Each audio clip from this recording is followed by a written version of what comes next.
Merci d'être là. Nous voici réunis pour une nouvelle exposition, Air, Ciel et Espace. Pourquoi? Parce que, bon, je suis un fêlé de l'espace, je veux dire. Ça remonte loin, ça remonte à mes jeunes années. Ça remonte, pour tout dire, à la dernière guerre. J'avais 11 ans, c'était en 1944, à l'époque du débarquement, et les Alliés bombardaient. Et alors, il faut s'imaginer, c'était pas des avions qui traversaient le ciel, c'était des nuages d'avions. Des nuages d'avions, ils étaient, je sais pas, c'était des forteresses volantes. Il y en avait 300, 400, 500, il y en a jusqu'à 600. Qui, dans le ciel, c'était un spectacle absolument complètement fou. Et en plus, comme on était à côté de Mantes, à côté des Mureaux, il y avait là-bas la chasse allemande qui était basée aux Mureaux.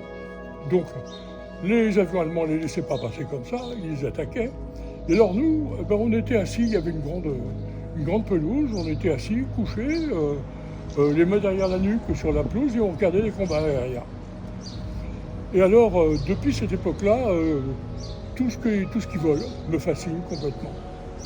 Et puis après cette guerre, j'ai eu l'occasion d'avoir dans les mains une lunette astronomique, une vieille lunette en laiton avec des cadrans partout, des mesures et tout ça. Et elle n'était pas terrible, mais elle permettait quand même d'observer la Lune bien comme il faut et puis de voir les satellites de Jupiter.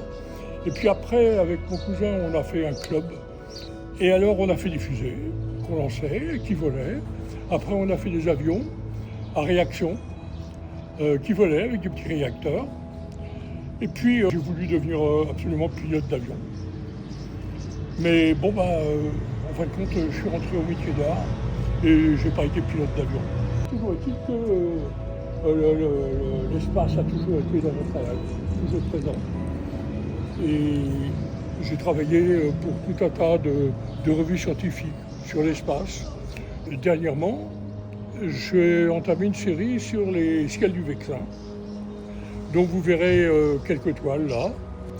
Et là, c'est un ensemble un peu de toute cette démarche que vous pouvez voir dans cette expo.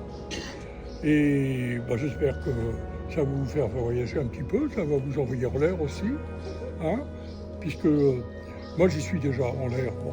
Quand j'étais môme d'ailleurs, je ne sais pas, vous avez dû connaître ça, à l'école on disait que j'avais la tête en l'air, que j'étais toujours dans la lune. Et ils ne se trompaient pas trop. Ah.